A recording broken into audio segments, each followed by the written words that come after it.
On va essayer de faire marcher. Bonjour à tous.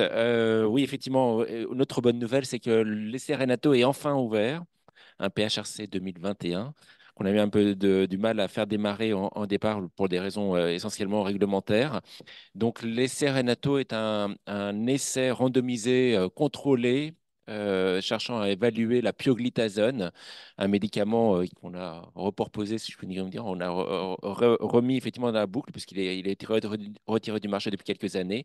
Cette fois-ci, pour essayer d'améliorer la cicatrisation rénale. Je ne vais pas rentrer dans les détails d'introductif, mais vous savez qu'en néphrologie, on est embêté pas tellement pour mettre les malades en rémission, mais pour faire en sorte que lorsque les malades sont en rémission, ils aient une insuffisance rénale séquelaire le moins sévère possible. Il y a différentes stratégies qui ont été évaluées, hein, bien sûr, mais je ne reparle pas aujourd'hui ni de l'avacopan, ni des schémas d'induction, ni des échanges plasmatiques.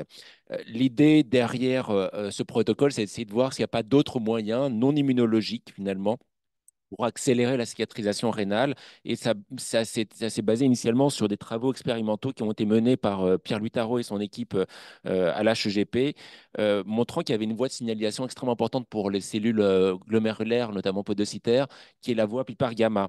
Et la voie PIPAR-gamma semble extrêmement impliquée, notamment dans la formation du croissant. Et lorsque, par exemple, on invalide Pipar gamma dans un modèle de souris, on a une exacerbation assez importante de décroissant, mais aussi de l'insuffisance rénale dans un modèle de GNRP. Et l'idée derrière tout ça, c'est de se dire que finalement, des agonistes Pipar gamma, il en existe, puisque les glitazones, une classe médicamenteuse qui a eu le vent en poupe il y a quelques années, avait été commercialisée. Et donc, en utilisant cette classe médicamenteuse, en tout cas dans la souris, on arrivait à réduire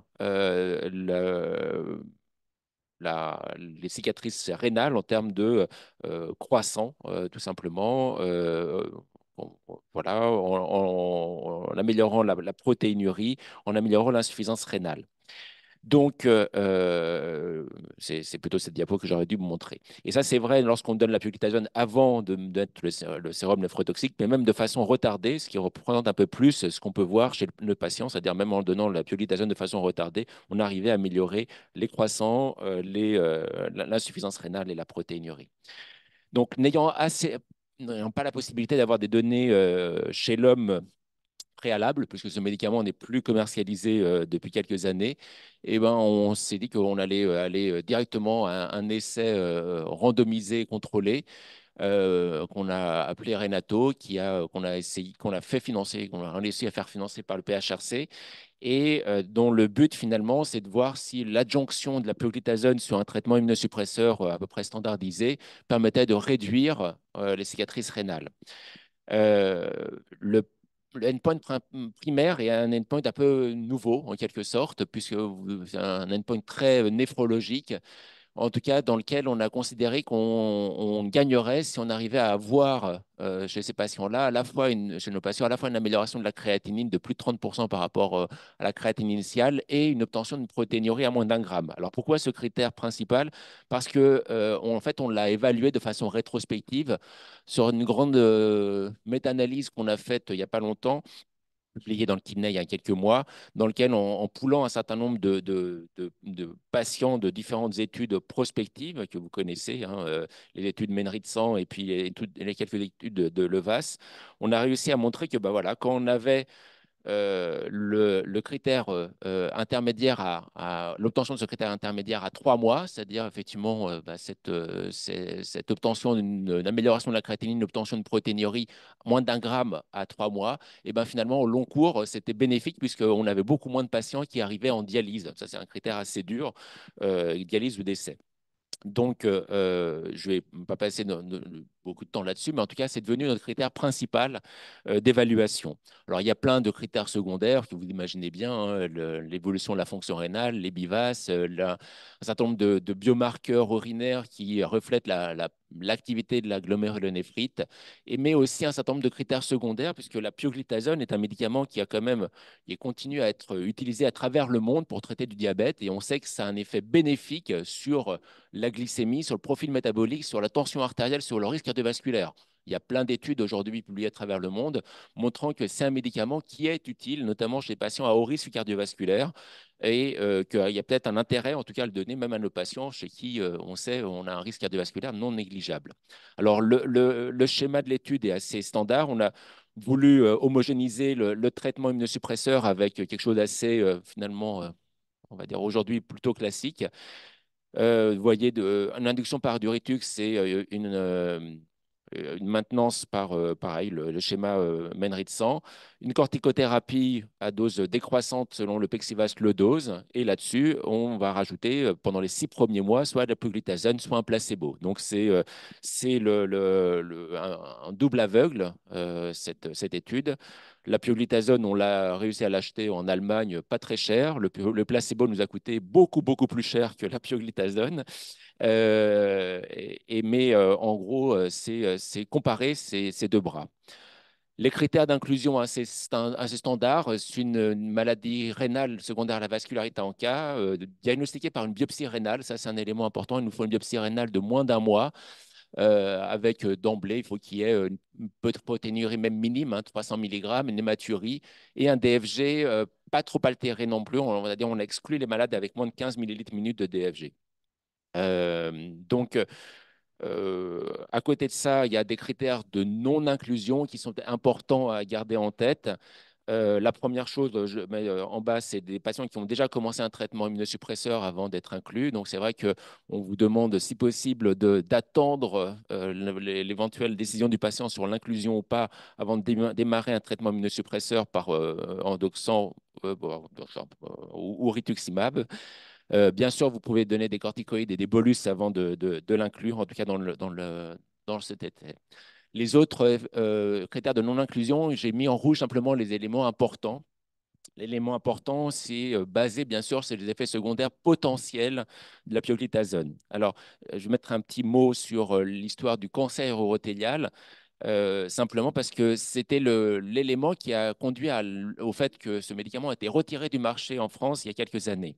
En fait, il y a eu un signal d'alerte sur une augmentation du risque du cancer urothélial et donc par mesure de précaution, ça a été enlevé du marché.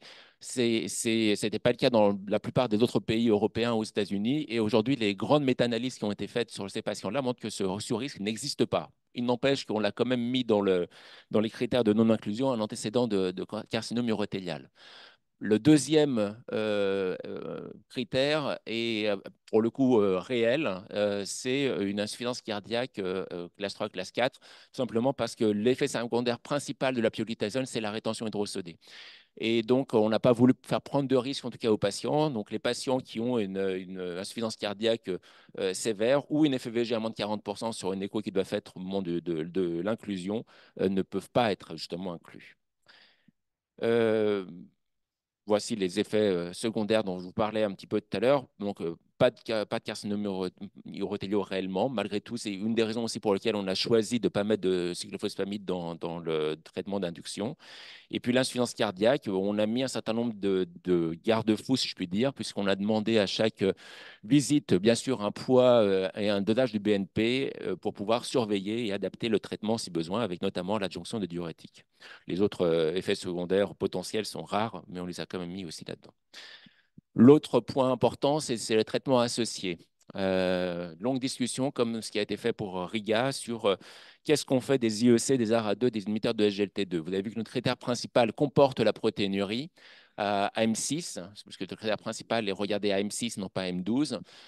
Donc, on a suggéré en tout cas de ne pas mettre ces patients-là sous IEC, ARA2 ou inhibiteurs de SGLT2 dans les 6 premiers mois.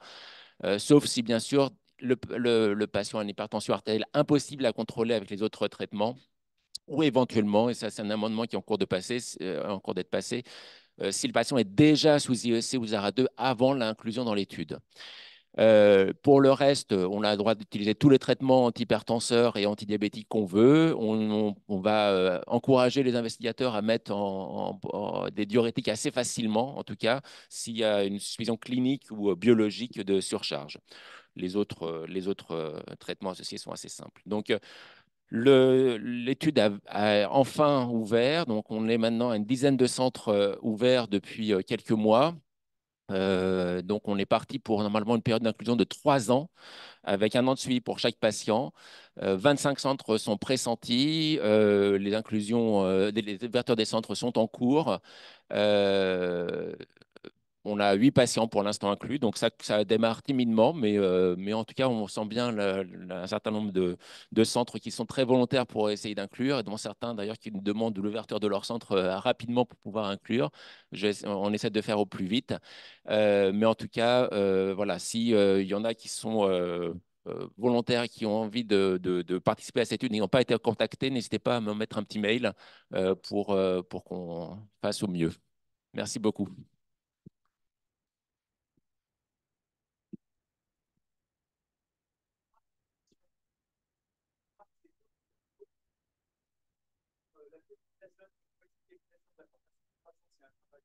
Mhm.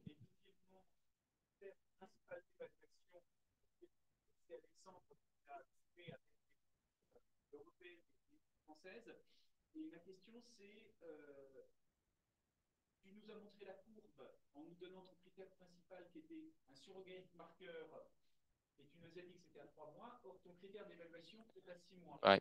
En fait, pour tout vous dire, c'était pas tout à fait à 3 mois sur l'étude, c'était en fait assez large parce que les critères qu'on avait, la protéinurie qu'on avait dans les études prospectives entre Mennery de sang, MyPsych, Improve, etc., c'est entre 3 et 6 mois. Donc, on a voulu volontairement, effectivement, faire une période, on va dire, de fin d'inclusion. Donc, c'est vrai qu'on aurait pu choisir plus tôt. On a finalement, on avait une fourchette entre 3 mois et 6 mois. On a pris plutôt le 6 mois pour être maximaliste, en quelque sorte, en termes de récupération rénale. C'était un choix. Bon. Oui, une question là-haut.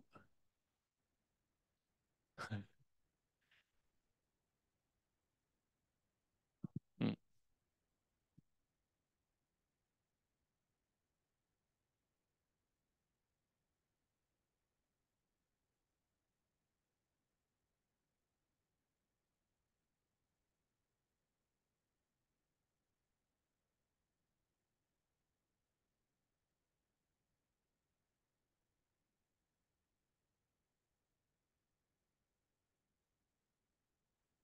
Ouais. C'est l'autre question qu'on a posée, mais c'est vrai que on nous a suggéré effectivement la même chose, c'est-à-dire les patients chez qui on risque d'initier effectivement un IEC, un ARA2, un inhibiteur de GLT2, le suspendre 15 jours avant la mesure du M6, c'est-à-dire l'évaluation du critère.